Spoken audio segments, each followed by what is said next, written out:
is it possible that rent rates could be lower in February? Oh, God. Bradley, what do you think?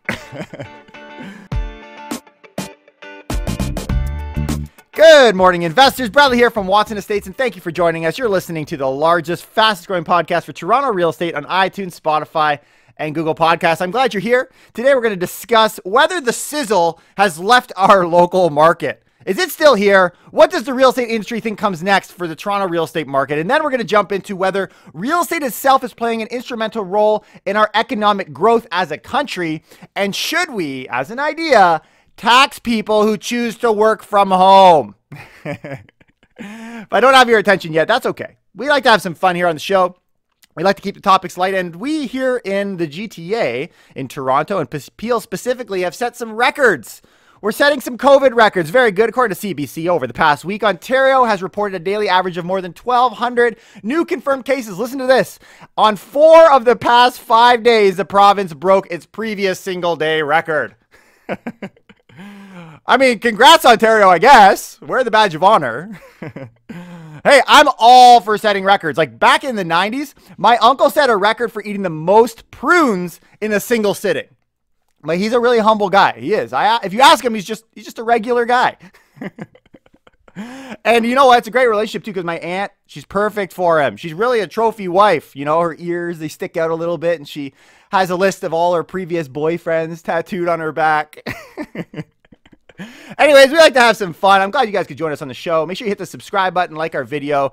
If any of these jokes make you chuckle, please hit that like button. And any of you guys listening on podcasts, you can download the last 5 episodes. It really helps steer this channel in the right direction and get it in the ears. The disconfigured, is that a word? I hope this doesn't get back to my aunt. Don't share it too much, okay, guys? All right. What is the real estate industry thinking happens next for the Toronto real estate market? What comes next? My goodness. I'm a broker and investor myself, and I ask these things all the time, so I want to put the podcast together to share with you guys. Well, the first article we're going to jump into today is from the Globe and Mail. Realtors wonder how much Sizzle market has left. A strong summer rally in Toronto area real estate has some industry watchers wondering if the market would run out of steam in the fall. Patrick Roca, a broker at Bosley Real Estate, is one of many agents who have been encouraging sellers to list during the summer rebound so that they wouldn't face turbulence in the fall. Through this whole year, we saw everyone saying, okay, first of all, there was an instant reaction, everyone freaking out from COVID. My God, run for the hills, the Halton Hills. Everyone's dipping. Well, later on, we start to realize there's this kind of boost in certain segments in our market, and people are getting a little bit more confident. They're getting a little bit more like, okay, you know what? I can see this. There's a little bit of leveling happening here, especially in the low-rise side. But as we rounded into the late summer, people had this kind of appreciation that the winter is going to get rough. Like later into the fall, that's going to be the problem. Now, I've seen a lot of stats that kind of argued that in the last couple months, which I'm not going to get into today. So I don't know necessarily. I don't think we're going to have a crazy change going into the winter. However, I do think it's important that we get a general feel for what the industry thinks is going to happen, because at the end of the day, it's psychological. That's why the vaccine was such a big announcement the other day. We did a podcast on that as well. Robert Hoagie, senior economist with RBC, points out that the performance of the housing market in the GTA during October was in many ways a carbon copy of September. And it was back in September that I was saying, you know what? I like the idea of things kind of trickling down in the fall, but I didn't see it in September. And from that point, I'm like, I don't like this kicking the can down the road. I'm confident. And that's where I built a bit of confidence as well myself. And that said, October was, as they say it in their own words, a carbon copy. Sales remain piping hot, with suburbs getting much of the action in downtown areas, seeing a lot of condos put up for sale. This dichotomy, right? Sales of detached homes in the GTA jumped 33.9% in October compared with the last month of last year. And it's not very difficult to cover the stats of September if you recognize year over year. September to October is literally a month difference. Yet you're comparing it over the last 12 months. So you got to be pretty different to not have consistency between September and October. But usually October tends to die down a little bit. So it just goes to show, if anything, we're pointing ourselves into a bit of a heated winter than a typical seasonal year. We all know this year is so atypical. So the market is waiting, according to this article. Mr. Roca has been keeping an uneasy eye on the outlook because economists and other market watchers have been warning the autumn months would bring a second wave of coronavirus, which we're in right now, more lockdowns, which we're in right now, and an end to the economic cushion provided by government and banks, which we're in right now. These things are happening. They're not new. Lockdowns are happening all around us. Closures are happening all around us. Government funding is supposed to be happening all around us. Or some people would argue. I don't think so. But anyways, real estate often slows around the time of an election. If not to make matters any worse, right? We got an American election right now, whether in Canada or the States, because financial markets become unsettled. Let me just take a moment to apologize for the moments that I yell. I get a lot of people complain, like, you yell too much. You stop screaming. Why do you talk so loud? No. Why don't you? I'm just excited, guys. I'm having fun. I don't know. Mr. Roca is not sure that trend will be as noticeable this year, but he does expect the market will cool from its recent frantic pace. People won't be partying as much this year, because apparently this year was a party. Will it continue to roar as it has been? I don't think so. This is this person's perspective. I'm going to ask you guys down in the comments if you can. Let me know what you think is going to happen as we round into the winter, but maybe the sales activity will slow down a bit for a change. That'd be nice. I would like to see a little bit of softening as we go into the winter. It really would. I mean, I'm hoping my next door neighbor, they just kind of moved in. I hope they stay for a while this time. All this movement, man. I'm actually kind of starting to like the guy. I mean, he's a very, very interesting fellow. Apparently, he holds a Guinness record. Check this out. For most concussions. Who would have thought? He's a good guy. Anytime I need him, he's just a stone throw away. So here's some advice, again, coming from this article. List now condo owners if moving up. This is one of the things I said. So one of the things I want to point out is there's a big difference, because a lot of people that follow our channel are investors. So you're thinking, can I buy a condo or own a condo? It's an investment downtown, Airbnb or whether otherwise, long-term, doesn't matter. In that scenario, it's obvious. Wait it out. But in a scenario where maybe you own a condo and you need to move into a freehold, you might be thinking, well, I don't want to lose the value of my condo. Well, because you've got the low rise moving upwards and the condo more likely than not, at least staying down, probably going down further. This really poses a challenge, and I want to make sure that my message is clear. So they've got an individual here in this article. It says he is listing a condo unit near Yonge Street in Eglinton, another on the Danforth, and a newly built house in the coming weeks. So he says this, quote, normally I wouldn't be pushing people to list in November. This is this agent. But we don't know what the spring market is going to be like, which I think he goes off the rails. The spring market in 2020 saw some sales collapses in the Toronto area and this industry shutdown, except for essential transactions. And so anyone later in this article or in another one, they talk about how it's going to happen again, the spring of 2020, again in 2021. Not happening. Let's be clear. It's not happening.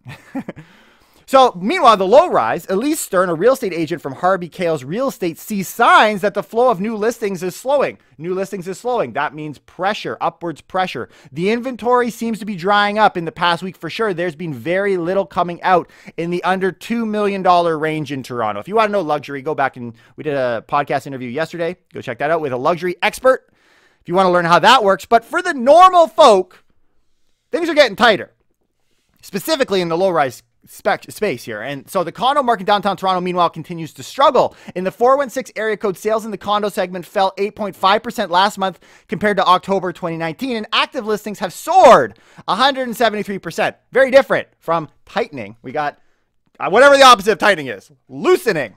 Hard loosening. Prices of condo units have plateaued since spring in GTA, with signs of decline emerging in downtown locations in October. Prices in the 416 slipped from the September level. I'm okay with talking about this from this article, but we're going to get into some better stuff, talking about the real impact that's happening in the condo space. The condo direction so far, by the way, is downwards. That's so if momentum means anything, momentum tells us condo prices are going downwards. And I got a good comment from Paul de Corollas, I guess that's how you say it on YouTube. Thanks, buddy, for your comment. And this idea of the optimism around the vaccine. I really wanted the first video on the vaccine to be excitement, because I don't think there's enough excitement in our market. I think people are generally freaked out. Even when the market's doing good, they're freaked out. Even when, because it's doing too good. There's always a reason to be scared. Well, I love realism, and I appreciate the comment. As it relates to the vaccine, a press release with no actual data or details does not equal an imminent vaccine. Good point. And I did mention in the podcast, but it's very important we note this. Let's get some positive data released from Pfizer and see how long it takes Health Canada to approve it before getting all giddy. Man, I was giddy before a vaccine. It will also take significant time to manufacture doses, and there are major, in bold, concerns about how to distribute it with an extreme cold storage requirement. Interesting thoughts. True say, right? We'll see. But I like the positive news when I can get it, because It's in short supply right now, just like low-rise housing. Mr. Roca says some landlords are still unrealistic about the falling rent prices in the core. He has turned down rental listings if the owners are not willing to set up a fair rental price. There's a lot of pressure right now on landlords to appease renters. Renters are getting the whatever the heck they want. What a deal. What a deal. And so, I mean, I don't do a lot of leases anyways. The only people I do leases for are investor clients. I don't touch them because, like, why? But there are agents out there that make a living on it. Good for you guys. Why would I take it and waste my time? They're not with the program. This is him talking about these tenants or landlords looking for tenants. I don't want to compete with 6,500 other rentals downtown. So agents who typically are okay with working with rentals are putting their hands in the air and saying, screw it. Unless you're going to give a sweet discount, I ain't wasting my time, buddy. Good luck. Real promising and encouraging to landlords who own condos, though, right? He's just blunt with sellers. He warns that the price they are refusing to accept today could be lower in February, which brings me to this question. Is it possible that rent rates could be lower in February? Oh, God. Bradley, what do you think? I mean, this is your realtor sizzling out right here. Sizzle, sizzle. And yeah, I think it could. I really do think rent rates could keep going down. And why? I mean, you got Airbnb pressures in the short term coming into long term. You got developments coming in, mostly held by investors, going to flip into the long-term rental market. I see a lot more pressures. A vaccine is great. But until we see immigration numbers coming in, they're not actually filling those units. I mean, it's all speculation at this point. And we're going to talk a little bit about investors in the condo space because there's a message I have for them. But I would say not only do I believe it's possible, I actually think it's likely. I do think condo rent rates can continue to come down. Well, I don't know, guys. I really wish that's not the case. I really hope I'm wrong. Really do. I don't think they're going to change as drastically as we've experienced in the past, but it's not going up. So lock in, I guess the message is lock in those long-term tenants now. And whether it's through an agent or by yourself online, I find third-party sites are better anyways, so that's why I don't tend to take too much time on them. Find somebody at a decent price and just get them in there. Lock them in for a year. Lock them in for 2 years if you want. And you can actually get really creative with the way you structure these rental units, by the way. If you want, send me a message. I can tell you how I do it with some people. You don't have to lock into a low rate. You can give incentives that allow you to, you know, on the tail end of this, you know rates are going back up. So make sure you're hedging that too. Anyways, things to think about. For buyers who intend to live in a condo unit, though, so you're going to move into a condo right now, do I have a deal for you? Ugh. Right? If you're just going to hold it long term, you're going to move into it. This could prove an amazing time to buy right now. I mean, in the next couple of months, it could get even better. But even right now, a great time to purchase, right? You just save yourself a year's inflation, 20% increase. You just save yourself, like, guys, it's a good time. It really is. But don't delay for too long. Right? Trust me, I'm speaking to the choir here. Realistically, like I personally hold the world record for procrastination. Anyways, I could show you later if you want. Moving on. I want to talk specifically about tiny condos because when we jump into condos, if you just say, oh, condos are having trouble and low rise or not, you're totally missing the point here. In Toronto Stories, they talk a little bit about it here in their article. October property sales data shows little demand for, quote, tiny condos. The big fish in our pond, I've been talking about this for the last week or two, so you've probably heard this. We've talked about this already, but it's nice to see the big news outlets picking it up too. City dwellers have long justified sky-high rents for tiny apartments simply by looking to all the joys and adventures that await them in the urban streets. Well, that's what we're really paying for, they might say. The adventure outside my four walls. Well, if that's the case, those other walls are closed, right? The closures are causing a big problem if that's the case, and I believe that is the case. According to Toronto realtor Scott Ingram, this is actually where we picked up on this quickly really last week. October data from Treb sales, months of inventory are the number of sales it takes to sell current inventories. So he's tracking the months of inventories. If you're following us, you probably know what that is. Well, we have now reached 6.4 for condos, 6.4 months, over 6 being clearly a buyer's market. And under the 500 square feet. Okay, so this means that months of inventory, what tells me, have finally caught up to levels that indicate a buyer market. We've known it's a buyer market for months, but finally the months of inventory in this tiny market, this tiny condo segment, have finally caught up, right? We've been sitting here waiting. We've been waiting for months. It's taking forever. Oh, it's like that time that the First Nation dude, right? He was trying to beat the world record of drinking like tea or something. I think it was tea. No, it's tea. Definitely. just sitting there drinking. We're just like, come on, bud. Let's go. Who's these people that sit and watch them, right? I mean, that's a sad story. I feel bad for the guy. I mean, they found him dead in his teepee. So stupid. So, but if you jump up just over the 500 mark, 500 to 599, all of a sudden, and 6 to 699, they're respectively 4.5 to 4.3. We're still in a balanced market. So it's really just the tiny condos that are getting slammed. And where are they located? Predominantly in the downtown core. And because there's so many of them, they skew the numbers overall. It seems that condos are getting spanked. But when you really zero in on it, you realize it's this small segment. And who's holding those, by the way? It's investors, right? It's investors that are holding those. Quote, there's only so many ways you can lay out 450 square feet. So the only difference would be location and the building's amenities. Listen to this point. I think this is great. I mean, I've seen this dealing with landlords and their units and tenants. I've seen this, but I've never heard it said. And so this is great.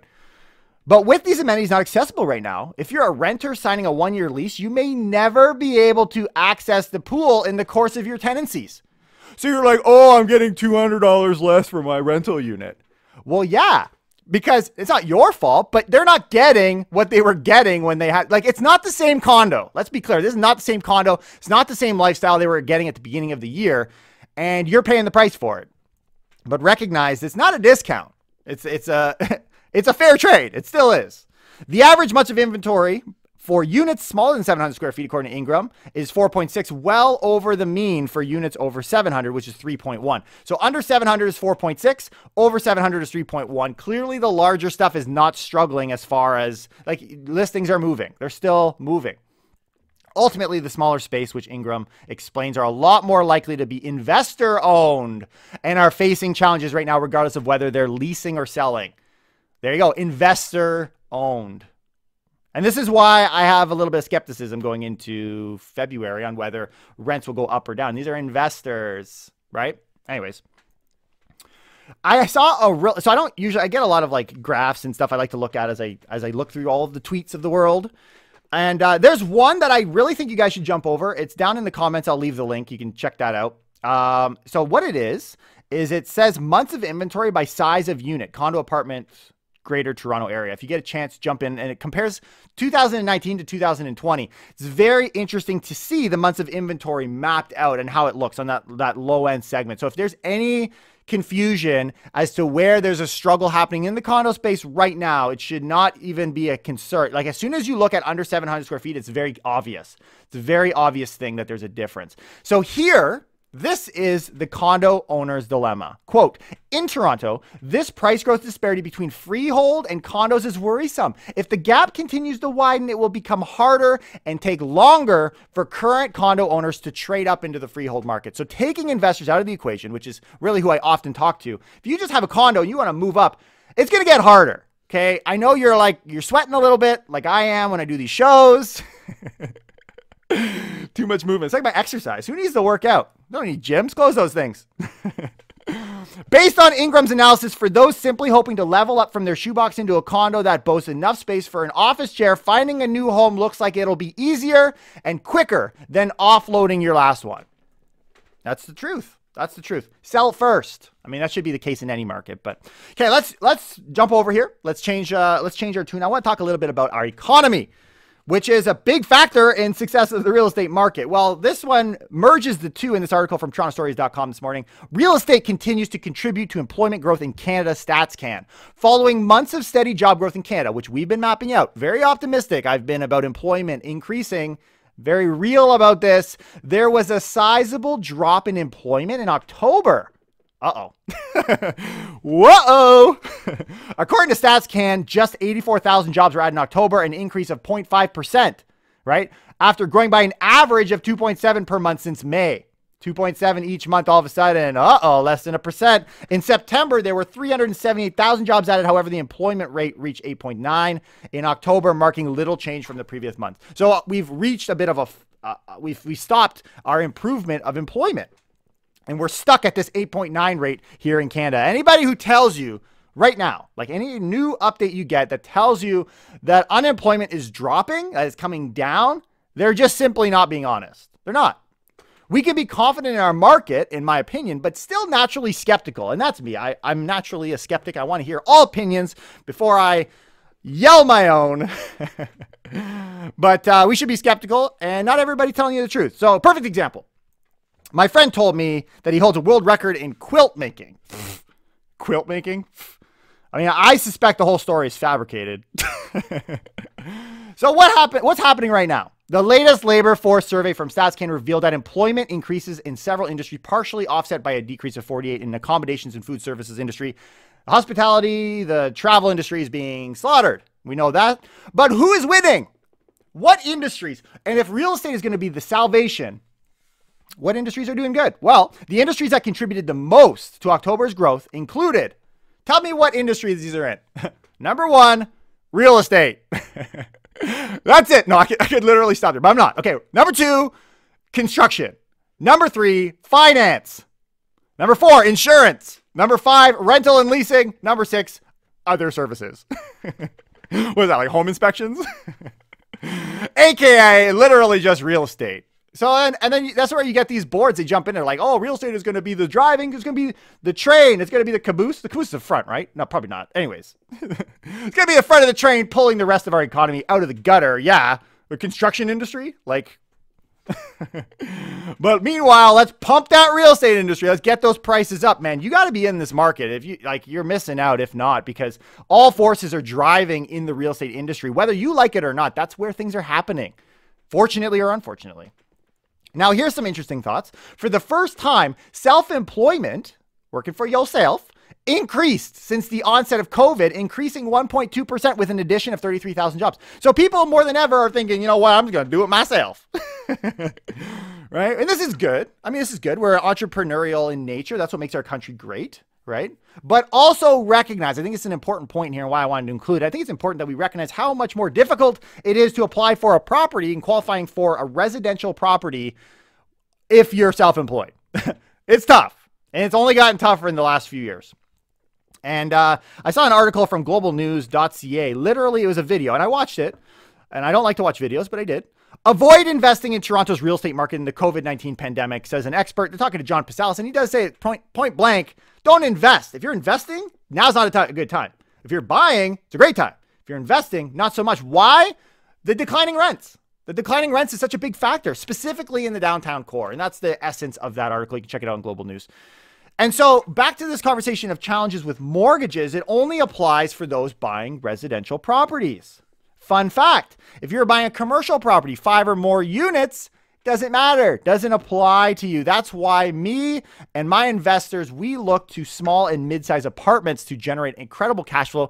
And guess what? We're not looking in just in the GTA because you're like, I can't afford a 5-unit. Well, no duh. But you take the money here in Toronto, it's unbelievable. I've been able to, in the last week or two, we've been able to accumulate up about 4.5 million in deployable cash to send out to these apartments. And we've been able to make a lot of partnerships for everywhere from, like, I got Saskatchewan, I got people sending me stuff from BC, I got all over the place. And my goal personally is I'd like to get at least 50 doors between now and the end of December. That's a personal target. And I'm looking for any of you guys, any joint venture partners that are like, you know what, to hell with buying a condo pre-construction, you know, I want cash flow. Yeah, me too. Right. That's the play. That really is the play. And so if you want to invest, hit me up with a DM. But all that matters is that we get the capital in those cases. We don't need, there's no stress test. There's no, like, the challenges that you guys are experiencing on the residential level are way overshot. That moment that you start to open up that, and that's really, I believe that's the goal of investing in real estate. I think that's the ultimate goal. A lot of people don't know how to do it. Anyways, we can show you how. On a year-over-year basis, full-time employment was down 3.1% compared to a decrease of 3.4% for part-time work. Okay, good to know. Where are most of the jobs going? Well, Ontario and Alberta remain the provinces further from reaching their pre-COVID employment level. So Ontario is hurting. They're hurting. Here in Ontario, employment increased by 0.4%, adding, listen to this, all of the growth. Every growth. Every growth. Yeah. I don't have a growth on my neck, I swear. All of the growth was in census metropolitan area, CMA or Toronto. All of it. Wait a minute. So you're saying that the jobs are coming back to Toronto? Nah, that's not possible. All right. Toronto better be careful, right? The trophy cabinet doesn't fall on us. We like to set those records, right? We don't want to be a victim of our own success now. But why the slowdown? Why is there a slowdown in all of the fundamentals in our economy, right? Our GDP is slowing down, our job employment is slowing down, all of these things. I mean, heck, immigration, all of these things are really struggling. Well, the reason is the closures. Let's be clear here. In Toronto Peel in October, they're moving into a modified stage 2 in October 10th. That's completely messed up the month of October. And doesn't stop there. The fun continues because, according to CTV News, indoor dining in Toronto to stay closed until December. So that means October, November, December. Guys, the numbers are going to hurt for the next couple months. Does that mean the fundamentals of real estate are destroyed? No. But it's something we need to be paying attention to because it will naturally affect real estate. It does. It does. Anyways, Toronto's entering the red zone. Tiered shutdown system. It's one step ahead of, I think, just a full lockdown, really. And they're thinking it's going to remain closed until mid-December. Fun fact. Starting on November 14th, the city will move to red phase as the province shutdown system is the last step tiered system before a full lockdown. How bad is this, though? Come on, man. We kind of saw it coming, but still, it doesn't help us anymore, right? Okay, let me just spend time with our loved ones. Like, yeah, like stay in your own little home, stay in your own bubble. You can't meet up for coffee or whatever. Like, I just want to see my grandma's face. I just want to see grandma. I miss you. I miss you. I'll tell you this, though. These seniors, man, when my grandma's time comes, she's cremated. I'm putting her body, her ashes, in a trophy. She earned it. All right, moving on. Another hot topic for you today, Ontario's new modeling for the COVID-19 second wave. So we're looking to change things up, and they're going to be announcing what are the new projections for where we expect COVID cases to go. That's going to be announced today, which is Thursday, forecasting the course of its second wave. And many experts are anticipating it's going to rise to over 2,000 by early December. Doesn't surprise me at all, considering flu season will continue into the wintertime. But how long must we wait? A flick on that Netflix. Here we go again. Couch potato in action. Man, you think Netflix is time consuming? You should have been there when my dad, he set a record for eating a grandfather clock. Time consuming. Anyways. Another hot topic, Canada's economic momentum at risk amid virus surge, new restrictions. Stagnation is our expectation. This is actually from a Globe and Mail article. I thought it was really good. Talking about some of the main problems ahead of us when we look at our economy. As sectors get closed, economic damage mounts. Stagnation is our expectation. That comes from the chief economist at RBC Global Asset Management. I'll say it again. Stagnation is our expectation. A lot of people have been saying this for months. As we round into the wintertime, things are going to stagnate. Things are going to plateau, whatever the word is. Things aren't going crazy. Take your time. Hopefully coming down. The upside is that Canada's economy is better equipped for the second wave, which is true. What messes us up? It's the backsliding into the fourth quarter that could happen. Federal income supports continue to flow to the underemployed, and that needs to be set up as well. So just some of the things that they're saying. One of the big points that I got out of this article was for small business communities are getting slammed.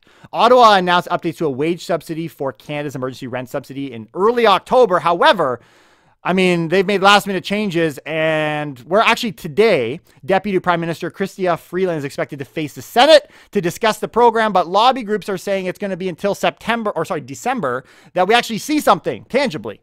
Really great help in those small businesses out there.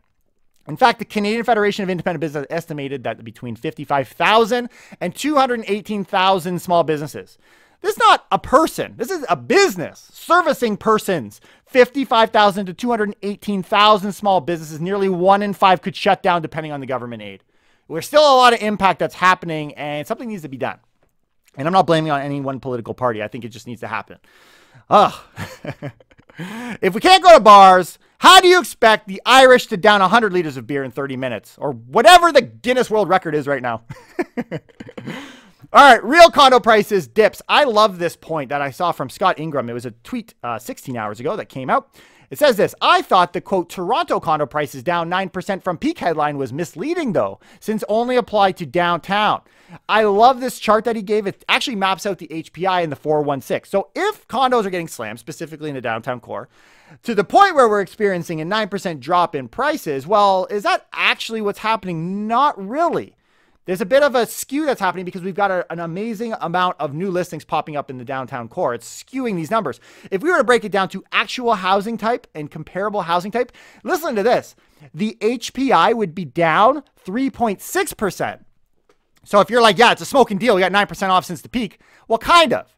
If you look at it from housing type, not really. It's not that aggressive a drop yet. We'll see. We'll see. And in this conversation of the deferral cliff, I want to I think this is my last hot topic. Yes, it is. This is my last hot topic. A deferral update for you guys. Steve Saretsky had a comment. Canada's largest alternative lender, Home Capital Group, is reporting a 97% decrease in the number of loans currently in deferral. Who would have thought? We did. But who would have thought out of 100 loans, only 3 of them would be in a position of still needing a deferral? And you don't think the banks are working with these guys? They are. Per financial statements, there were 335 mortgages in deferral at the end of October, down from 9,903 mortgages in April. Significant drops. I love how he closes it here. The mortgage deferral cliff is starting to look like a bunny hill, and it only took a 350% increase in the Bank of Canada's balance sheet. And some of you were scared of the deferral cliff. Perhaps the doom and gloomers and CMHC itself hung their prize tiger backwards on the wall. Poor guys looking at a catastrophe. Catastrophe. I didn't hit that punchline good, but that's definitely a good joke, okay? Might be one that you tell someone else down the road. Okay. All right, I want to get into our last and final topic. Should we tax people choosing to work from home? This isn't happening, by the way. This is a suggestion that's happening. But knowing that we're in the financial situation that we're in here in Canada, we need to pay for this debt, whether it's through your primary residence exemption being removed, capital gains tax changes, or maybe we do something cray-cray like this. Deutsche Bank, I guess how you say it, researchers call for a 5% privilege tax. Oh, yes, I like that. Privilege. Let's tax the privilege on people choosing to work from home with the money given to low-income staff. Wait a minute. Wait, so I'm working from home and I'm privileged? Kinda. You're so damn spoiled, you people. You're so spoiled out there. You guys work from home, right? There's 3 things you should get if you work from home, in my opinion, right? Because you're not moving for like the longest time. Number 1, a certificate. Good for you. Number 2, atrophy, not trophy, atrophy. And an extra tax. That's number 3. You got extra tax because, yes, you are privileged. Welcome to the life of the privilege. All the investors are like, and it doesn't affect the investors, which is actually really funny too. A new report from the German bank said that the average person would be no worse off if they paid this tax. You would be worse off because by working remotely, they save money on travel and food and clothes. We're just going, it's just back to normal. It's just even. I'm sure that sold you guys on the idea. According to Deutsche calculations, this tax could raise $49 billion per year in the States. They don't talk about it in Canada, but have no fear. If it works in other countries, I'm sure Canada is looking outwards. And so this could very well be a thing that happens here too. That's why I like to look at it. The report argued that the taxes are fair. They're fair taxes. That's why we suggest them. Because those working from home have gained many benefits during the pandemic, such as the convenience and flexibility, as well as saving money. Listen to this quote from the bank.